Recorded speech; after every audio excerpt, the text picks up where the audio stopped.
Hello everyone, welcome back to the 20 Dolph channel, and this is the 2015 BMW M4 F82. And what I'm going to be doing in this video is doing a complete overview of this car, so driving it, what's under the bonnet, everything else about this car you're going to see in this video, so let's get into it. Around to the front of the M4, you've got this very aggressive, very BMW looking front end here with the LED headlights there and there.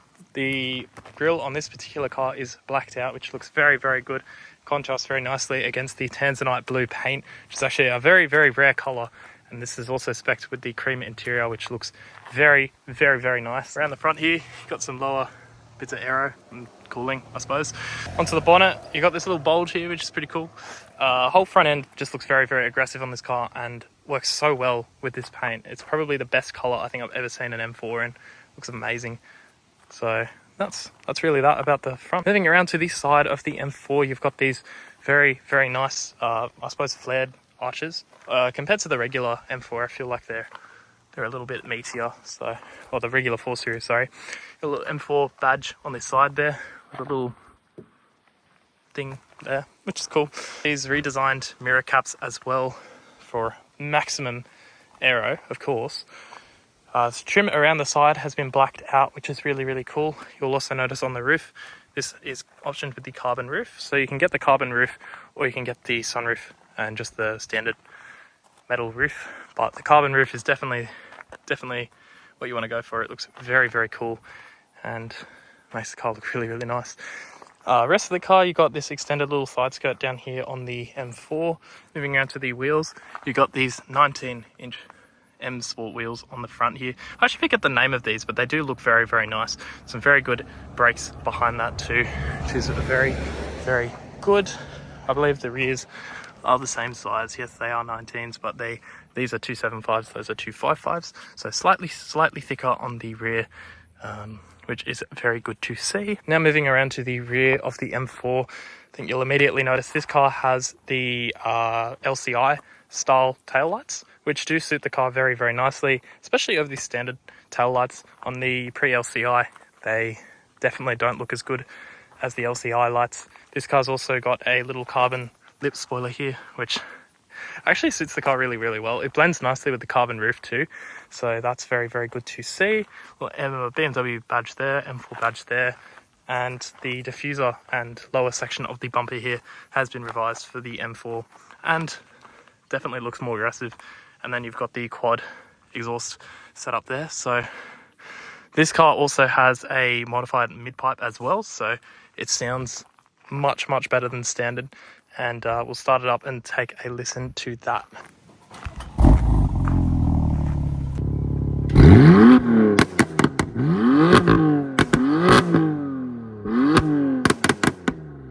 A very, very impressive sound that comes out of the M4. It sounds very, very nice, and I think it's pretty much exactly the setup you kind of need for a car like this. It's pretty much perfect how it's set up at the moment, but let's go take a look at what is under the bonnet. So under the bonnet of the M4, you have the S55 3-litre inline 6, and this thing is a really, really solid engine. It can have problems, I think, but it's overall a very, very nice engine. It sounds awesome. It's actually very nice and presentable here too, and you can get a lot of power out of them if you decide to go down the route of tuning them. But yeah, the engine bay in itself is a very, very nice presentable piece here. So you got this little carbon fiber section there, looks very, very nice. And yeah, pretty much the whole engine just looks very, very good. This car produces 317 kilowatts and 550 newton meters of torque. So definitely got quite a bit of power under the bonnet here. And yeah, it's just it's very, very nice to look at too. Step into the interior of the M4. Straight away you are greeted with this lovely leather steering wheel just here. Little M logo at the bottom there. But it's a very, very nice feeling steering wheel. The paddles feel amazing on this car. Very, very nice to use. There's the whole design here as well. I've always loved it since they came out with it. This whole little design here. I don't know, I just like it. There is actually quite a lot going on in this interior. This is certainly not a boring interior. So behind the steering wheel, you've got this semi-digital display here. So if I turn it on, you'll see that the bottom of it kind of changes a little bit and things happen with it. It's a slightly interactive display, so that is nice. You got your oil temperature there and then fuel level there. That's really all that. Nice little carbon trim through the interior here. It's actually all real as well. So down here too, very, very nicely presentable. Very, very cool addition to the interior. Makes it really pop. Speaking of popping, this white interior, it looks incredible. I love this whole spec of the car. So you got the carbon extras here and obviously the white and black interior against the Tanzanite blue paint. It's just literally the most incredible spec M4 I think I've ever seen. Moving around here, you've got your window switches here. Obviously, it being a coupe, you do only get the 2 front windows. A little phone mount here. You don't get that in your M4. You've got the Harman Kardon sound system here too, which is awesome. It sounds incredible. The multimedia display there. It works well. A little bit dated now though, so it's not actually a touch screen. You have to use the little dial down here. Look, it works. You've got your power figure display monitor there too, which is pretty cool. And then yeah, other than that, that's pretty much that for the infotainment. So I'll just switch that off for the moment. You got your radio controls here. That is starting to look a little bit dated. You got even a CD slot there too. Heated seats, your aircon controls here, which is nice and physical, which is good. Your shifter here. You've also got your M buttons here as well, programmable M buttons there, which you can configure to individual driving modes, which is nice. You got your you got your traction button there, your throttle response there, dampening controls there, your steering feel there. You got your obviously parking aids there. You got your, I think this is I forget what this is for, but it's to adjust like either the harshness of the shifting or how aggressive the car is when you put your foot down. But yeah, you can control that through there. Nice little gear shifter here. It feels okay. Manual handbrake here. Little storage bin there, which is nice. The M logo in the seat actually illuminates at night as well, which is very cool. But the whole seat design, it's very, very comfortable. I believe these are these would be the comfort or sport seats. I forget. But you can option a variety of seats in these cars. So there we go. Back seats. It is a little bit cramped for space there, but it is a coupe. So obviously this segment is it's not, you're not buying an SUV if you're buying into this category. Let me tell you that. The switchgear feels nice. It's very interesting to get used to if you haven't driven a BMW before, but it does feel nice. And once you know how to use it, it's fine. So that is all well and good. But I think that pretty much covers the interior of this car.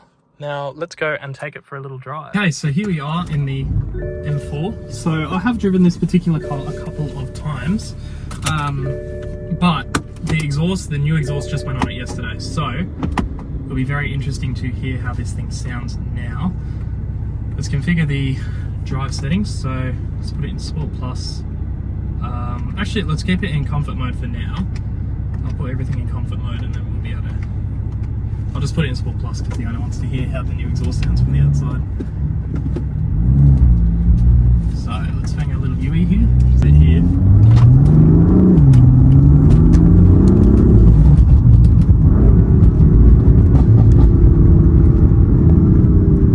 Oh, it sounds really cool. Let's turn the aircon just down a little bit. So there we go.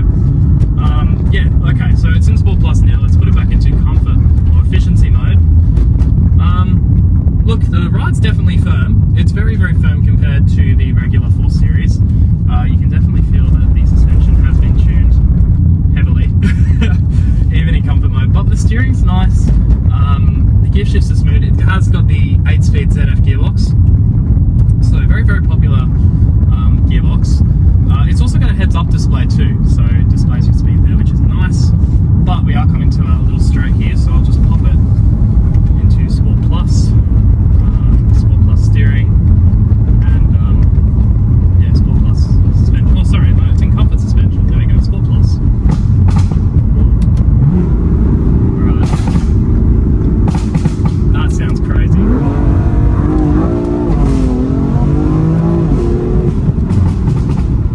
Jesus. You can certainly feel the power in this thing. I'm not even gonna touch the traction control because it is so easy to make the rear end kick out once you got the traction control turned off, and I do not want to ride off my friend's car here, so we shall not be doing that. But we're coming up to a little straight here as well. I'm not gonna thrash the shit out of this car because it isn't mine, so a little bit here though.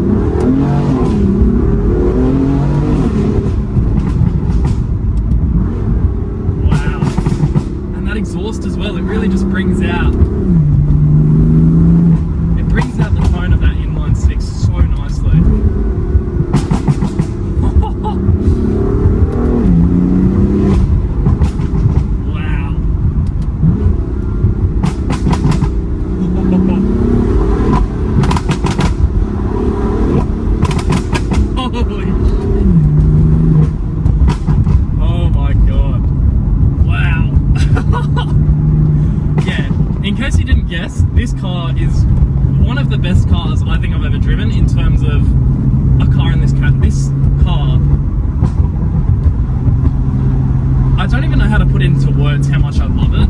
Like, I've always had a soft spot for the F82 M4s since they came out, but I was like, mixed reviews on them, because a friend of mine's driven one before. He goes, oh, it felt a little bit more dull, and I drove it, and I'm like, dull? Are you kidding me? Are you actually kidding me? Like, how is this dull? How is that dull? Oh my. Yeah, and then throwing it into corners, of course, it just feels, exactly like you'd expect a BMW to feel. It really does live up to name. This really is one the ultimate driving machine. Oh my god, man. It feels amazing. It actually feels amazing.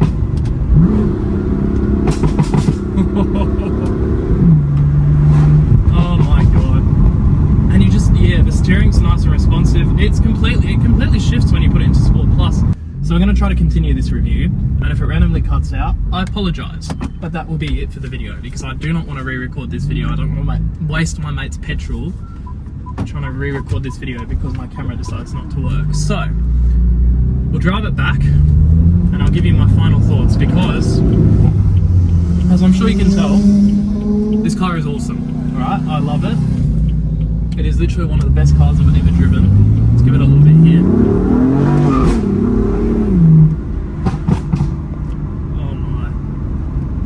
That's like 50% throttle too, but the pops and bangs,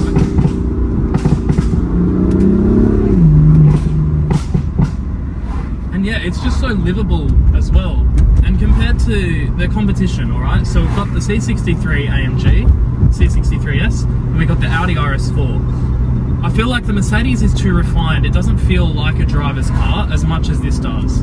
It's still a brilliant car, the C63, don't get me wrong, you do get the 4-litre bi-turbo V8, it's an awesome car in its own right. However, if you're after a truly pleasurable driving experience, the M4 is the car to go for. And don't even get me started on the RS4. The RS4, the B9 RS4, is so much worse than the V8.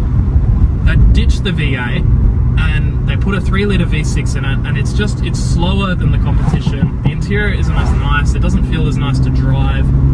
This is the perfect car in this segment, and I don't understand why you would want anything more than this, because this is literally, it gets everything done. It's got plenty of power for when you want to have some fun with it. The abilities this car has on track as well, it's incredible. And even if you spec up to, if you've managed to find an M4 CS or even an M4 GTS, those cars are brilliant to drive as well. And this is just the standard 2015 pre-LCI. So if this is how the M4 range starts, it's a very, very, very high standard. Like, and I haven't driven a G80 yet. It'd be interesting to see how the G80 compares to this, but in terms of looks, in terms of interior, in terms of ergonomics, in terms of how this car is aging, I feel like it's timing so nicely, and I don't know, it's all the car you could ever want. I do just love this thing. It's awesome. It really is. It's just awesome. Anyway, that's going to be it for the video. Sorry about my camera issues. I really do need to find a better setup here. But yeah, should you buy an M4? Absolutely, please. And if you're selling one in Tanzanite blue with this cream interior, please hit me up. Please hit me up. I really want one of these. Yeah, I love it. It's really awesome. And yeah. Anyway, I'll leave it at that. Thank you so much for watching the video, and I will catch you in the next one.